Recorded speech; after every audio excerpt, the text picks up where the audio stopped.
अल्हम्दुलिल्लाह अल्हम्दुलिल्लाहिल्लज़ी अरसला रसूलहु बिद्दीनिल मतीन वस्सलातु वस्सलामु अला मन काना नबिय्यन व आदमु बैनल माइ वत्तीन व अला आलिहि त्वय्यबीन अत्ताहिरीन व अस्हाबिहिल मुकर्रमीन अल मुअज़्ज़मीन व अहिब्बाइहि अजमाइन। अम्मा बाद फ़अऊज़ु बिल्लाहि मिनश शैतानिर रजीम। बिस्मिल्लाहिर रहमानिर रहीम। हामीम वल किताबिल मुबीन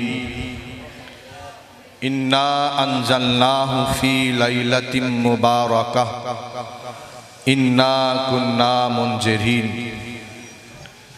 सदक़ल्लाहुल अज़ीम। अस्सलातु वस्सलामु अलैका या सय्यदी या रसूलल्लाह। बड़ी मोहब्बत से दुरूद पढ़ लें। अस्सलातु वस्सलामु अलैका या सय्यदी या ख़ातमन नबिय्यीन व अला आलिका व अस्हाबिका या सय्यदी या ख़ातमल मासूमीन। बाद हम्दो सलात अल्लाह ताला का बेहद शुक्र और एहसान है जिसकी तौफीक से आज एक बार फिर हम आलम इस्लाम के अजीम इल्मी और रूहानी मरकज़ दारुल उलूम चिश्तिया रिज़विया खानका डोगरा शरीफ के 65वें सालाना जलसाए दस्तार फजीलत के मौका पर हाजिर हैं,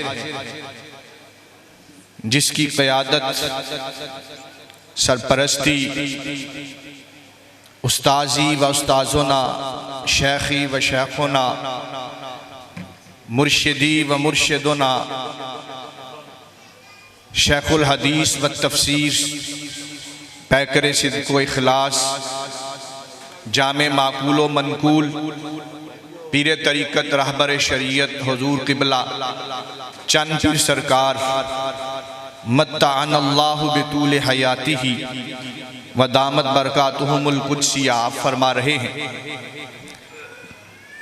गुलशन हुजूर मुहद्दिस अब्दालवी अलैहिर्रहमा व रिदवान का हसीन नज़ारा आप सब कर रहे हैं।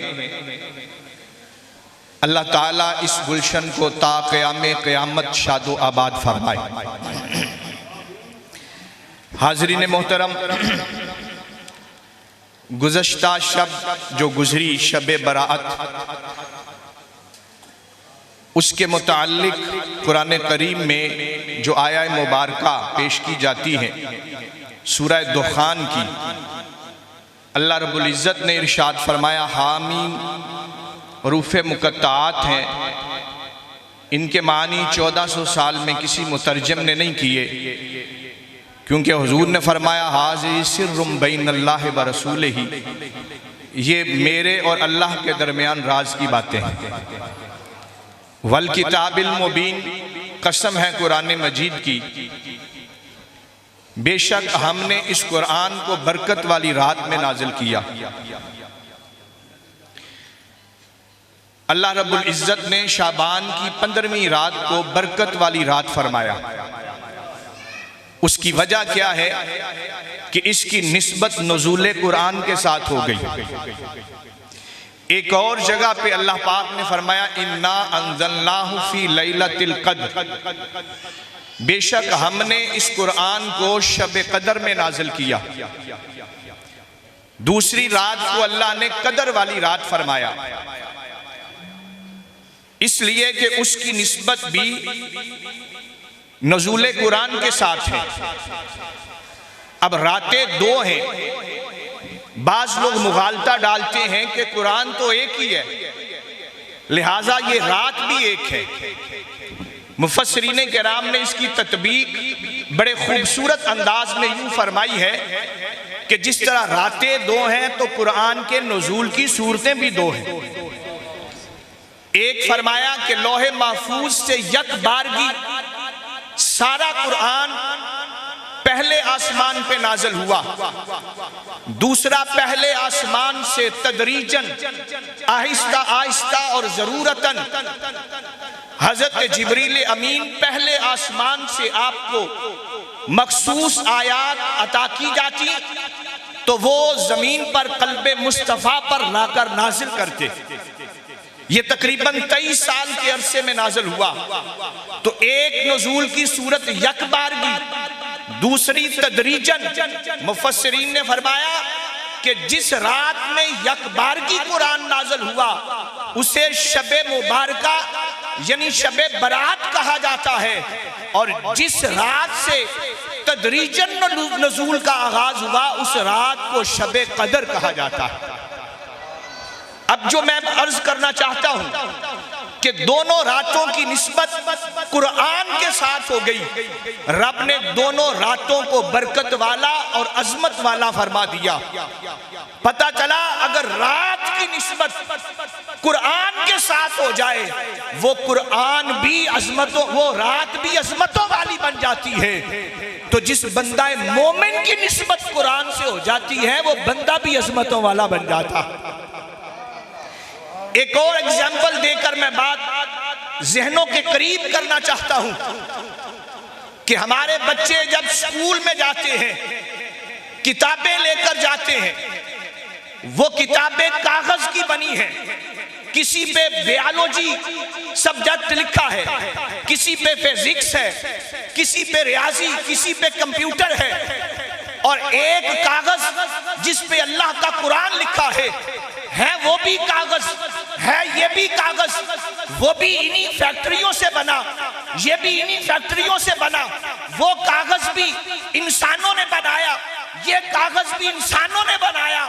लेकिन जब हमारा बच्चा तालिब इल्म स्टूडेंट स्कूल में वो किताबें खोलता है या घर में खोलता है या ट्यूशन में खोलता है, जिस कागज पर दुनिया के उलूम लिखे हैं उनको वो चूमता नहीं है, लेकिन जिस कागज पर रब का कुरान लिखा गया है वो पहले खोलकर काम ही यही करता है, चूम के आंखों और सीने के साथ लगाता है। पता चला जिस कागज की निस्बत रब के कुरान से हो जाए वो कागज भी अजमतों वाला बन जाता है। और यही जब स्टूडेंट ये बायोलॉजी, केमिस्ट्री, फिजिक्स, रियाजी, कंप्यूटर वाला बैग उठाकर स्कूल जाता है तो अपना बैग अपनी कमर के पीछे रख के जाता है। और यही मुसलमान का बच्चा जब सुबह घर से कुरान पढ़ने के लिए आता है तो वो सपारे को अपने सीने के साथ लगा के आता है। वजह क्या है वो भी किताबें है, ये भी किताबें। उन किताबों में दुनिया के उलूम लिखे हुए हैं, इस किताब में रब का कलाम लिखा हुआ है। और ये अंदाज हमें एक पैगाम भी देता है। वो पैगाम क्या है कि जिस तरह बच्चा दुनिया के उलूम के लिए बस्ता अपनी कमर के पीछे रखता है, कुरान उठाने के लिए उसको अपने आगे रखता है, तो ये दरअसल एक हमें पैगाम है कि जो लोग दुनिया को पीछे रखते हैं, कुरान को आगे रखते हैं, वही दुनिया में कामयाब होते हैं। जो दुनिया को आगे रखते हैं, कुरान को पीछे करते हैं, उनके नामो निशान तक मिट जाते हैं। और जिन हस्तियों ने दुनिया को पीछे किया, कुरान को आगे किया, लोग आज भी उन्हें दातागंज बख्श अली अजमेरी के नाम से याद करते हैं। लोग आज भी उन्हें ख्वाजा अजमेरी के नाम से याद करते हैं, बाबा फरीदुद्दीन गंजे शकर के नाम से याद करते हैं, इमाम मोहम्मद रजा के नाम से याद करते हैं, हुजूर मुहद्दिस अबदाद आज़म पाकिस्तान के नाम से याद करते हैं, हुजूर ज़ियाउल उम्मत के नाम से याद करते हैं। और आज भी दुनिया उन्हें हुजूर मुहद्दिस अबदाली के नाम से याद करती। कुरान का अदब, कुरान के साथ अपनी निस्बत, ये पैगाम है दारुल उलूम चिश्तिया रिज़विया खानका डोगरा शरीफ के सालाना जलसा दस्तार फजीलत का। अपने आप को कुरान के साथ जोड़ लीजिए। जब आम बंदा कब्र में जाता है, कब्र मट्टी उसके जिस्म को खा लेती है। जब कुरान वाला कब्र में जाता है, हदीस शरीफ में आता है, अल्लाह मट्टी को वही फरमाता है, ऐ मट्टी तेरा काम जिस्म को फना करना है, लेकिन खबरदार तेरे अंदर कुरान वाला आ रहा है, इसके जिस्म को फना नहीं करना, इसके जिस्म की हिफाजत करनी। जिनके सीनों में कुरान होता है, जिन्होंने सारी जिंदगी कुरान की खिदमत की होती है, कुरान से अपना अदब वाला ताल्लुक जोड़ा होता है, रब उन्हें दुनिया में भी इज्जत के ताज पहनाता है। साहिबे मिजार हो जाएं फिर भी उनके मिजार पर रौनकें लगवा देता है।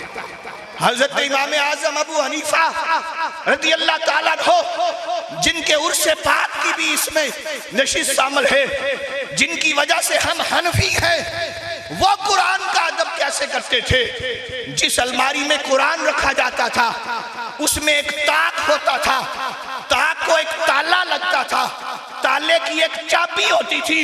इमाम आजम अबू हनीफा अपने हनफी होने पर नाज करो, वो इमाम आजम अबू हनीफा जिस अलमारी में कुरान रखा जाता था उसको जो ताला लगता था उस ताले की चाबी भी बगैर वुज़ू के नहीं छूते थे। ये लोग जिन्होंने कुरान का अदब किया, आओ ये दावत दी जा रही है, अपने आप को कुरान के साथ जोड़ो, अपने बच्चों को कुरान पढ़ने के लिए आज अहद करके जाएं। हम एक बच्चा या बच्ची दारुल में चिश्तिया रिजविया में दाखिल कराएंगे कुरान के लिए, जो खुद इस उम्र में है वो खुद पढ़े, जिनकी औलादें इस उम्र में हैं वो औलादों को दाखिल करवाएं। जो ये दोनों काम नहीं कर सकते वो कुरान की खिदमत करने वालों से प्यार करना शुरू कर दे, रब उन्हें भी इज्जत अता फरमाएगा। और यही पैगाम हुजूर मुहद्दिस अब्दालवी अलैहिर्रहमत व रिदवान ने अता फरमाया था कि कुरान के साथ वाबस्ता हो जाओ। आज ये फज़लाए कराम का जमे गफीर जो हजरत मुहद्दिस अब्दालवी के इस मिशन को आगे लेके चल रहे हैं, और यही आपका मिशन था। और अल्हम्दुलिल्लाह अल्लाह का करोड़ शुक्र अदा करते हैं कि जो काफिला हुजूर मुहद्दिस अब्दालवी रहमतुल्लाह अलैह ने रवा दवा किया था, आज हुजूर किबला चंद पीर सरकार की क़यादत में वो काफिला रुका नहीं, थमा नहीं, वो चल रहा है। आज ये तुलबा की बहारें बता रही हैं, ऐ पीर अबुल फैज तेरा काफिला रुका नहीं, थमा नहीं, हर साल हुफ़ाज़ की दस्तार बंदी बता रही है। ऐ पीर अबुल फैज तेरा काफिला रुका नहीं, थमा नहीं है, हर साल उलमा की दस्तार बंदी बता रही है। ऐ पीर अबुल फैज तेरा काफिला रुका नहीं, थमा नहीं, बीमारी के बावजूद मसनद हदीस पर दरसे हदीस चंद पीर सरकार देकर बता रहे हैं, ऐ हुजूर मुहद्दिस अब्दालवी आपका काफिला थमा नहीं, रुका नहीं। और मुझे कहने दीजिए, आज के जलसे की रूहानियत बता रही है, ऐ पीर अबुल फैज तेरा काफिला थमा नहीं, रुका नहीं है। और आइए ये काफिला मैं अपने फौजला भाइयों से गुजारिश करूंगा, हाथ बांध के, तुलबा से हाथ उठा के आज मुहद्दिस अब्दालवी के मिजार को गवाह बना के और सलारे काफिला हुजूर चंद पीर सरकार की कदमों में बैठ गए। आइए तजदीद अहद करते हैं। ये काफिला पीर अबुल फैज का जरा हाथ खड़ा करे, ओ फौजला तुलबा हाथ खड़ा करे। ऐ पीर अबुल फैज आपका ये काफिला इल्म और नूर का काफिला, ऐ पीर अबुल फैज तेरा काफिला तालीम और ताल्लुक का काफिला, ऐ पीर अबुल फैज तेरा काफिला दर्स और तदरीस का काफिला। हम आपके टुकड़ों पे पलने वाले ये अहद कर रहे हैं, जब तक हमारे जिस्मों में जान है, रूह का आखिरी मरना भी है और खून का आखिरी कतरा भी है, ये काफिला रुकेगा नहीं, थमेगा नहीं। ये काफिला क़यामत तक इंशाअल्लाह चलता रहेगा, चलता